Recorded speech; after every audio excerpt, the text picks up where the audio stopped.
Thank you. Thank you. Bless you. Thank you. Thank you.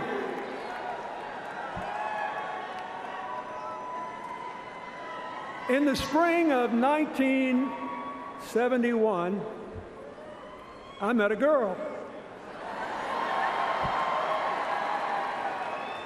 The first time I saw her, we were, appropriately enough, in a class on political and civil rights. She had thick blonde hair, big glasses, wore no makeup, and she exuded this sense of strength and self-possession that I found magnetic. After the class, I followed her out, intending to introduce myself. I got close enough to touch her back, but I couldn't do it. Somehow I knew this would not be just another tap on the shoulder, that I might be starting something I couldn't stop. I saw her several more times in the next few days, but I still didn't speak to her.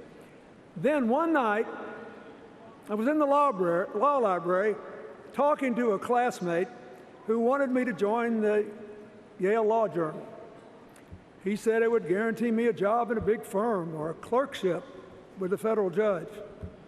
I really wasn't interested. I just wanted to go home to Arkansas. Then I saw the girl again, standing at the opposite end of that long room. Finally, she was staring back at me. So I watched her. She closed her book, put it down, and started walking toward me. She walked the whole length of the library, came up to me and said, "Look, if you're going to keep staring at me," and now I'm staring back, "we at least ought to know each other's name. I'm Hillary Rodham. Who are you?" I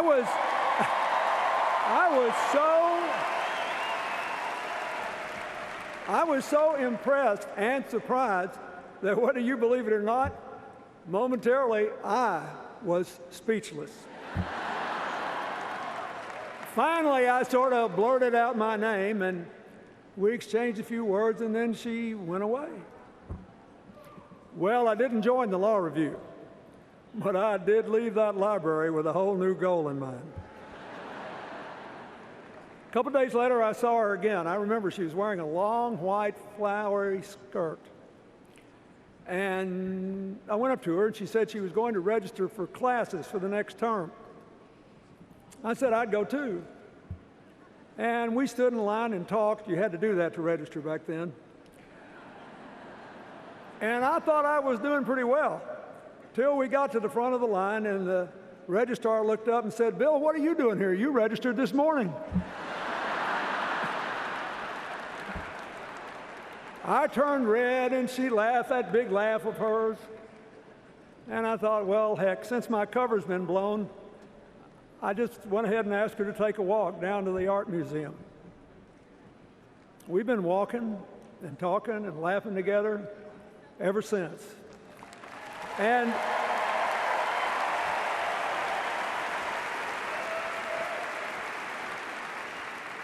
we've done it in good times and bad, through joy and heartbreak.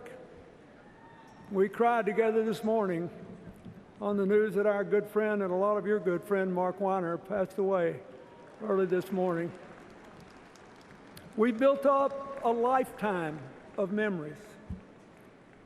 After the first month and that first walk, I actually drove her home to Park Ridge, Illinois, to meet her family and see the town where she grew up, a perfect example of post-World War II middle-class America. Street after street of nice houses, great schools, good parks, a big public swimming pool, and almost all white. I really liked her family. her crusty conservative father, her rambunctious brothers, all extolling the virtues of rooting for the Bears and the Cubs. And for the people from Illinois here, they even told me what waiting for next year meant. Could be next year, guys. Now, her mother was different. She was more liberal than the boys. And she had a childhood that made mine look like a piece of cake. She was easy to underestimate with her soft manner, and she reminded me all over again of the truth of that old saying, you should never judge a book by its covers.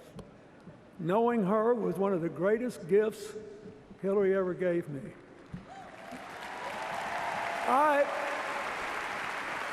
I learned that Hillary got her introduction to social justice through her Methodist youth minister, Don Jones. He took her downtown to Chicago to hear Dr. Martin Luther King speak, and he remained her friend for the rest of his life. This will be the only campaign of hers he ever missed. When she got to college, her support for civil rights, her opposition to the Vietnam War, compelled her to change parties and become a Democrat. And then, between college and law school, on a total lark, she went alone to Alaska and spent some time sliming fish. More to the point, by the time I met her, she had already been involved in the law school's legal services project, and she'd been influenced by Marian Wright Edelman. She took a summer internship interviewing workers in migrant camps for Senator Walter Mondale's subcommittee. She'd also begun working in the Yale New Haven Hospital to develop procedures to handle suspected child abuse cases. She got so involved in children's issues that she actually took an extra year in law school, working at the Child Study Center to learn what more could be done to improve the lives and the futures of poor children. So, she was already determined to figure out how to make things better. Hillary opened my eyes to a whole new world of public service by private citizens. In the summer of 1972, she went to Dothan, Alabama, to visit one of those segregated academies that then enrolled over 500,000 white kids in the South. Only way the economics worked is that they claimed federal tax exemptions to which they were not legally entitled. She got sent to prove they weren't. So she sauntered into one of these academies all by herself, pretending to be a housewife that had just moved to town and needed to find a school for her son. And they exchanged pleasantries, and finally she said, look, let's just get to the bottom line here. If I enroll my son in this school, will he be in a segregated school, yes or no? And the guy said, absolutely. She had him. I've seen it 1,000 times since. And she went back, and her encounter was part of a report that gave Marian Wright Edelman the ammunition she needed to keep working to force the Nixon administration to take those tax exemptions away and give our kids access to an equal education.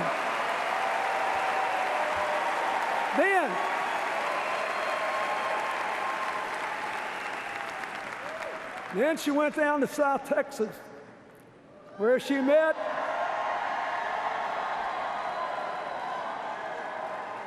one of the nicest fellows I ever met, the wonderful union leader Franklin Garcia, and he helped her register Mexican-American voters. I think some of them are still around to vote for her in 2016. And then, in our last year in law school, Hillary kept up this work. She went to South Carolina to see why so many young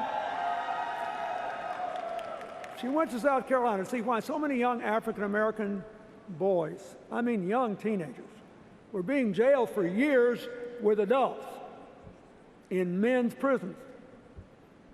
And she filed a report on that, which led to some changes too. always making things better. Now, meanwhile, let's get back to business. I was trying to convince her to marry me. I first proposed to her on a trip to Great Britain, the first time she'd ever been overseas, and we were on the shoreline of this wonderful little lake, Lake Innerdale. I asked her to marry me, and she said, I can't do it. So in 1974, I went home to teach in the law school, and Hillary moved to Massachusetts to keep working on children's issues.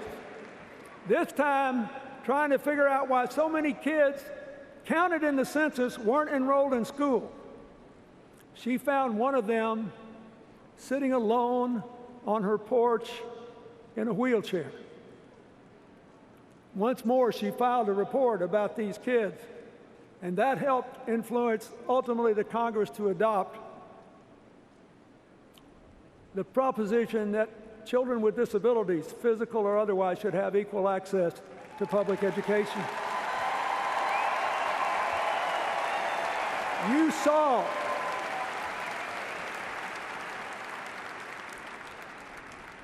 You saw the results of that last night when Anastasia Somoza talked.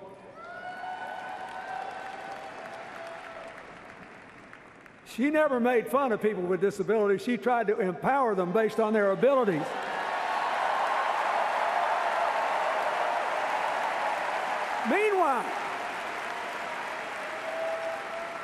Meanwhile, I was still trying to get her to marry me.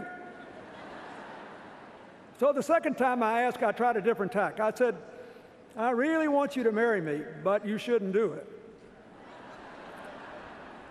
She smiled and looked at me like, what is this boy up to? She said, that is not a very good sales pitch. I said, I know, but it's true. And I meant it. It was true. I said, I know most of the young Democrats our age who want to go into politics. They mean well and they speak well, but none of them is as good as you are at actually doing things to make positive changes in people's lives. So I suggested she go home to Illinois or move to New York and look for a chance to run for office. She just laughed and said, are you out of your mind? Nobody would ever vote for me. So I finally got her to come visit me in Arkansas. And when she did, the people at the law school were so impressed, they offered her a teaching position. And she decided to take a huge chance.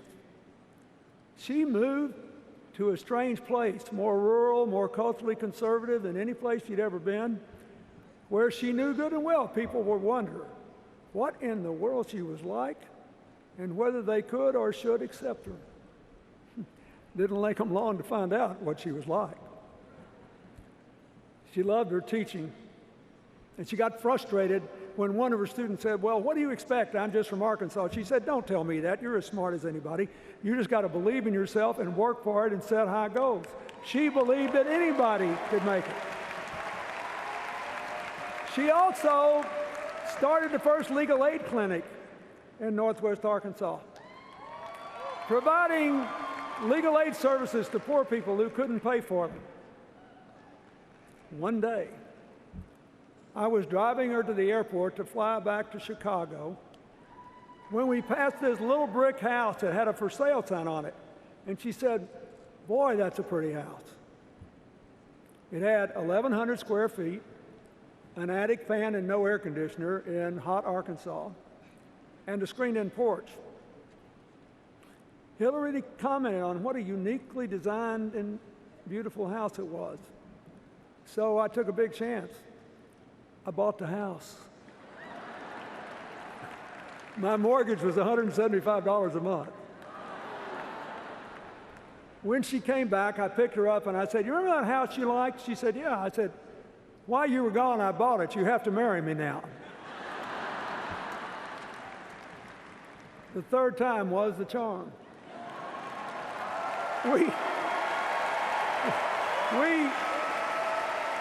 We were married. We were married in that little house on October the 11th, 1975. I married my best friend. I was still in awe after more than 4 years of being around her at how smart and strong and loving and caring she was. And I really hoped that her choosing me and rejecting my advice to pursue her own career was a decision she would never regret.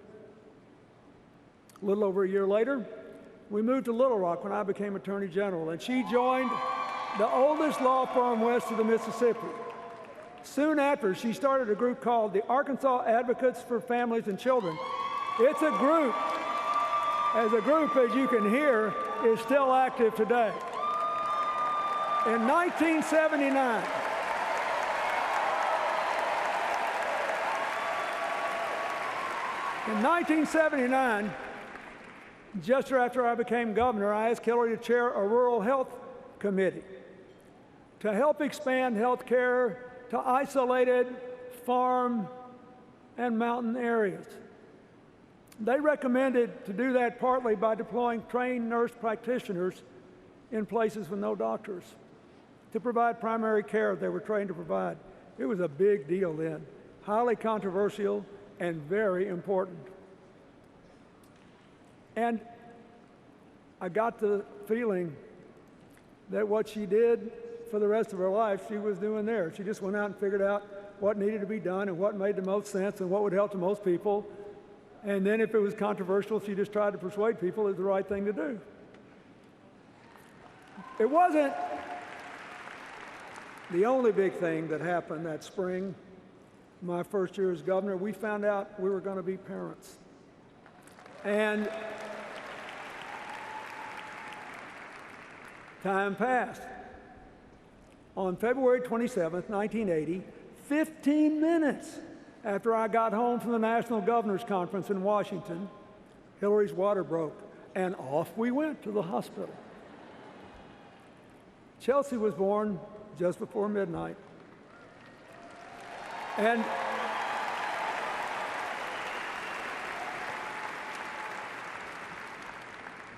it was the greatest moment of my life. The miracle of a new beginning. The whole filled for me because my own father died before I was born. And the absolute conviction that my daughter had the best mother in the whole world.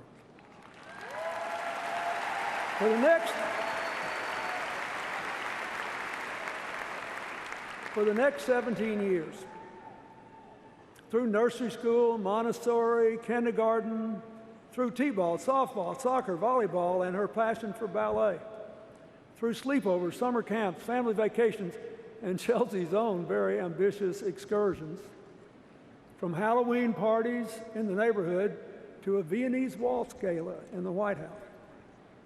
Hillary, first and foremost, was a mother. She became, as she often said, our family's designated worrier, born with an extra responsibility gene. The truth is, we rarely disagreed on parenting, although she did believe that I had gone a little over the top when I took a couple of days off with Chelsea to watch all 6 Police Academy movies back to back. When Chelsea was 9 months old, I was defeated for re-election in the Reagan landslide. And I became overnight, I think, the youngest former governor in the history of the country. We only had 2-year terms back then. Hillary was great. Immediately she said, okay, what are we going to do? Here's what we're going to do. We're going to get a house, you're going to get a job, we're going to enjoy being Chelsea's parents. And if you really want to run again, you got to go out and talk to people, figure out why you lost, tell people you got the message, and show them you still got good ideas. I followed her advice. Within 2 days, we had a house. I soon had a job. We had 2 fabulous years with Chelsea, and in 1982, I became the first governor in the history of our state to be elected, defeated, and elected again. I think My experience is it's a pretty good thing to follow her advice. The rest of the decade sort of flew by as our lives settled into a rhythm of family and work and friends. In 1983, Hillary chaired a committee to recommend new education standards for us as a part of, or in the response to a court order to equalize school funding, and a report by a national expert that said our woefully underfunded schools were the worst in America. Typical Hillary, she held listening tours in all 75 counties with our committee. She came up with really ambitious recommendations. For example, that we be the first school in America, first state in America to require elementary counselors in every school because so many kids were having trouble at home and they needed it. So I called the legislature into session hoping to pass the standards, pass the pay raise for teachers, and raise the sales tax to pay for it all. I knew it would be hard to pass, but it got easier after Hillary testified before the Education Committee, and the chairman, a plain-spoken farmer, said, "Looks to me like we elected the wrong Clinton." Well, by the time I ran for president 9 years later, the same expert who said that we had the worst schools in America said that our state was one of the 2 most improved states in America. And that's because of those standards that Hillary developed. Now, 2 years later, Hillary told me about a preschool program developed in Israel called HIPPY, Home Instruction Program for Preschool Youngsters. The idea was to teach low-income parents, even those that couldn't read, to be their children's first teachers. She said she thought it would work in Arkansas. I said, "That's great. What are we going to do about it?" She said, "Oh, I already did. I called the woman who started the program in Israel. She'll be here in about 10 days and help us get started." Next thing you know, I'm being dragged around to all these little preschool graduations. And keep in mind, this was before any state even had universal kindergarten. And I'm being dragged to preschool graduations, watching these poor parents with tears in their eyes because they never thought they'd be able to help their kids learn. Now, 20 years of research has shown how well this program works to improve readiness for school and academic achievement. There are a lot of young adults in America who have no idea Hillary had anything to do with it, who are enjoying better lives because they were in that program. She did all this while being a full-time worker, a mother, and enjoying our life. Why? Well, she's insatiably curious, she's a natural leader, she's a good organizer, and she's the best darn change maker I ever met in my entire life. So, look, this is a really important point. This is a really important point for you to take out of this convention. If you believe in making change from the bottom up, if you believe the measure of change is how many people's lives are better, you know it's hard and some people think it's boring. Speeches like this are fun. Actually doing the work is hard. So people say, well, we need to change. She's been around a long time, she sure has. And she's sure been worth every single year she's put into making people's lives better.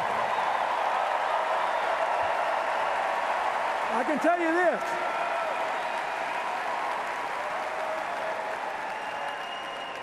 If you were sitting where I'm sitting, and you heard what I have heard at every dinner conversation, every lunch conversation, on every long walk, you would say, this woman has never been satisfied with the status quo in anything. She always wants to move the ball forward. That is just who she is. When I became president, with a commitment to reform health care, Hillary was a natural to head the health care task force. You all know we failed because we couldn't break a Senate filibuster. Hillary immediately went to work on solving the problems the bill sought to address one by one. The most important goal was to get more children with health insurance. In 1997, Congress passed the Children's Health Insurance Program, still an important part of President Obama's Affordable Care Act. It insures more than 8 million kids. There are a lot of other things in that bill that she got done, piece by piece, pushing that rock up the hill. In 1997, she also teamed with the House Minority Leader, Tom DeLay, who maybe disliked me more than any of Newt Gingrich's crowd. They worked on a bill together to increase adoptions of children out of foster care. She wanted to do it because she knew that Tom DeLay, for all of our differences, was an adopted parent, and she honored him for doing that. Now, the bill they worked on, which passed with an overwhelming bipartisan majority, led to a big increase in the adoption of children out of foster care, including non-infant kids and special needs kids. It made life better because she's a change maker. That's what she does. Now, when you're doing all this, real life doesn't stop. 1997 was the year Chelsea finished high school and went to college. We were happy for her, but sad for us to see her go. I'll never forget moving her into her dorm room at Stanford. It would have been a great little reality flick. There I was in a trance, just staring out the window, trying not to cry. And there was Hillary on her hands and knees, desperately looking for one more drawer to put that liner paper in. Finally, Chelsea took charge and told us ever so gently that it was time for us to go. So we closed a big chapter in the most important work of our lives. As you'll see Thursday night when Chelsea speaks, Hillary's done a pretty fine job of being a mother. And as you saw last night, beyond a shadow of a doubt, so has Michelle Obama. Now, fast forward. In 1999, Congressman Charlie Rangel and other New York Democrats urged Hillary to run for the seat of retiring Senator Pat Moynihan. We'd always intended to go to New York after I left office and commute to Arkansas, but this had never occurred to either one of us. Hillary had never run for office before, but she decided to give it a try. She began her campaign the way she always does new things, by listening and learning.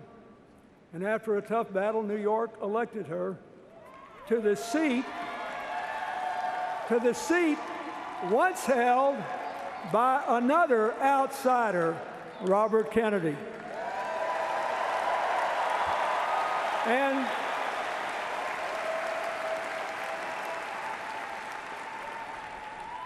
she didn't let him down. Her early years were dominated by 9/11.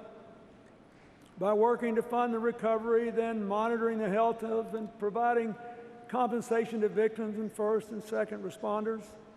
She and Senator Schumer were tireless, and so were our House members. In 2003, partly spurred on by what we were going through, she became the first senator in the history of New York ever to serve on the Armed Services Committee. So she tried to make sure people on the battlefield had proper equipment. She tried to expand, and did expand, health care coverage to reservists and members of the National Guard. She got longer family leave working with Senator Dodd for people caring for wounded service members. And she worked for more extensive care for people with traumatic brain injury. She also served on a special Pentagon commission to propose changes necessary to meet our new security challenges. Newt Gingrich is on that commission. He told me what a good job she'd done. I say that because nobody who has seriously dealt with the men and women in today's military believes they are a disaster. They are a national treasure of all races, all religions, all walks of life. Now, meanwhile, she compiled a really solid record, totally progressive on economic and social issues. She voted for and against some proposed trade deals. She became the de facto economic development officer for the area of New York outside the ambit of New York City. She worked for farmers, for winemakers, for small businesses and manufacturers, for upstate cities and rural areas who needed more ideas and more new investment to create good jobs, something we have to do again in small town and rural America, in neighborhoods that have been left behind in our cities, in Indian country, and yes, in coal country.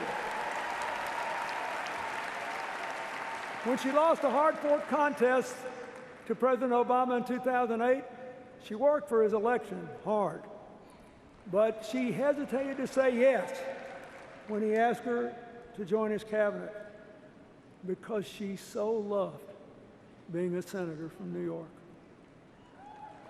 So, like me in a different context, he had to keep asking. But as we all saw and heard from Madeleine Albright, it was worth the effort and worth the wait. As Secretary of State, she worked hard to get strong sanctions against Iran's nuclear program, and in what the Wall Street Journal, no less, called a half-court shot at the buzzer, she got Russia and China to support them. Her team negotiated the New START treaty with Russia to reduce nuclear weapons and reestablish inspections, and she got enough Republican support to get 2/3 of the Senate the vote necessary to ratify the treaty. She flew all night long from Cambodia to the Middle East to get a ceasefire that would avoid a full-out shooting war between between Hamas and Israel in Gaza, to protect the peace of the region. She backed President Obama's decision to go after Osama bin Laden. She launched a team. This is really important today.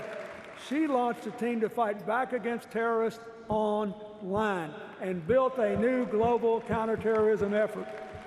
We've got to win this battle in the mind field.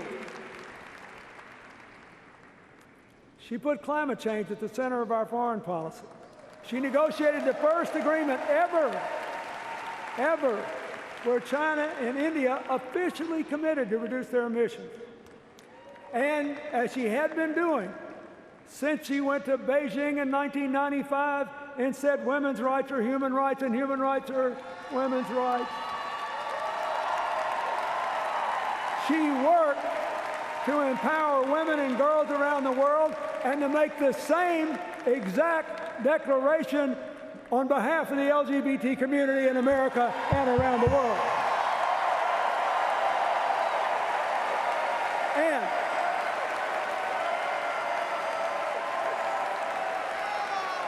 nobody ever talks about this much. Nobody ever talks about this much, but it's important to me.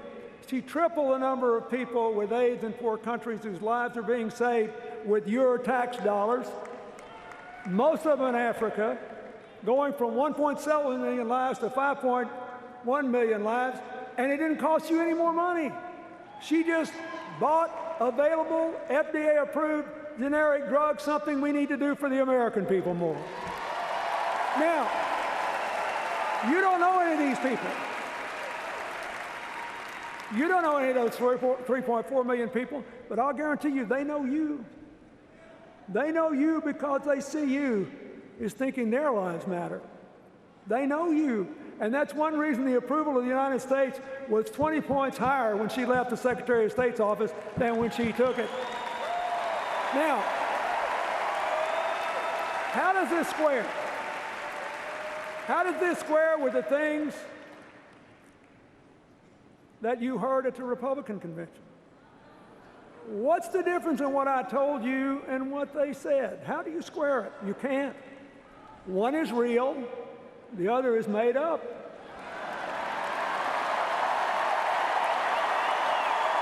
And you just have to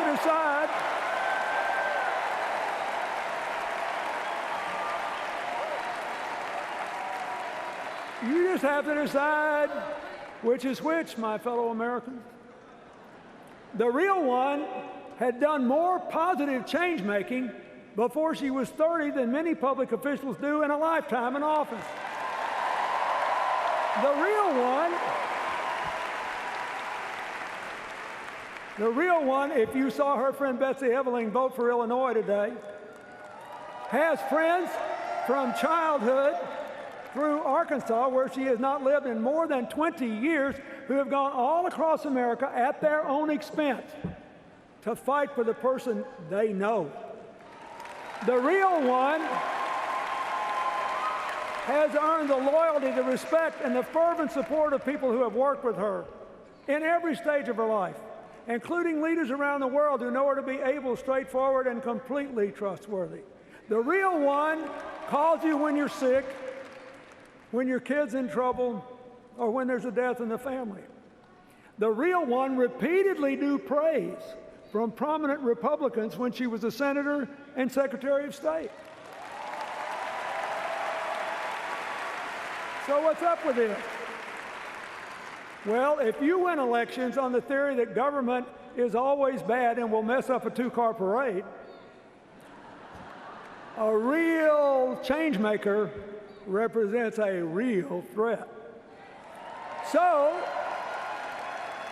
your only option is to create a cartoon alternative. Then run against the cartoon. Cartoons are two-dimensional. They're easy to absorb. Life in the real world is complicated, and real change is hard. And a lot of people even think it's boring.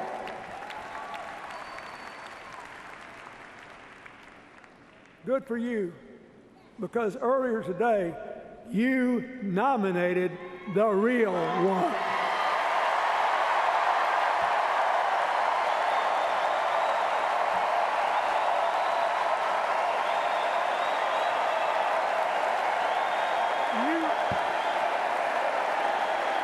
Listen.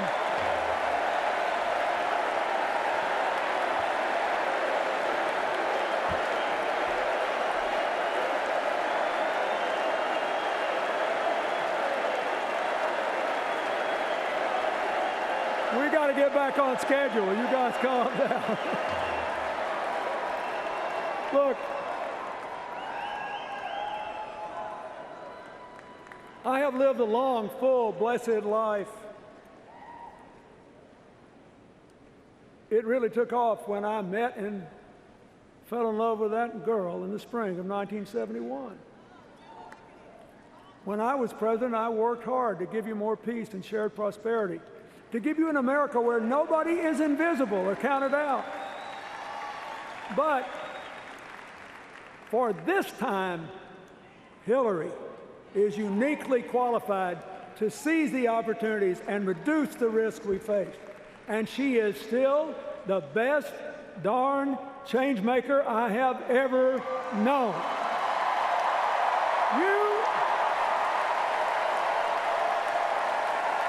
You could drop her. You could drop her into any trouble spot. Pick one.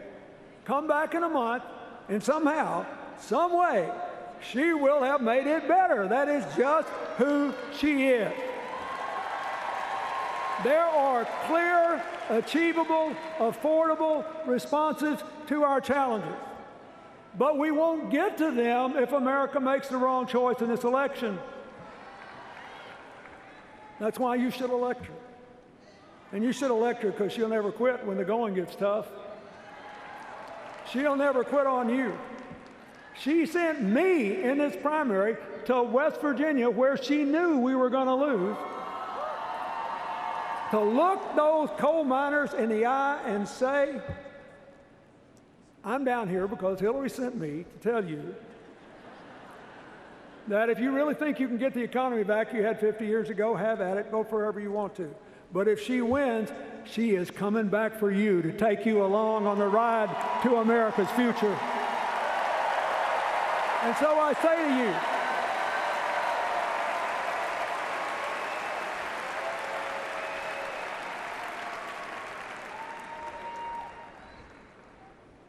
if you love this country, you're working hard, you're paying taxes, and you're obeying the law, and you'd like to become a citizen, you should choose immigration reform over somebody that wants to send you back. If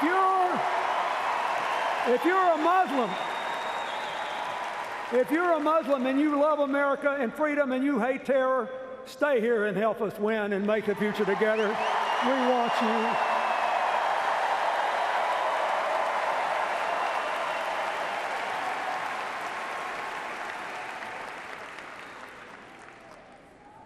If you're a young African American disillusioned and afraid, we saw in Dallas how great our police officers can be. Help us build a future where nobody's afraid to walk outside, including the people that wear blue to protect our future.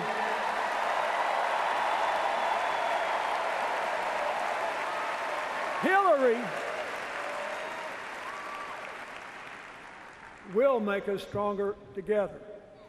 You know it because she spent a lifetime doing it. I hope you'll do it. I hope you'll elect her. Those of us who have more yesterdays than tomorrows tend to care more about our children and grandchildren. The reason you should elect her is that in the greatest country on earth, we have always been about tomorrow. Your children and grandchildren will bless you forever if you do. God bless you. Thank you.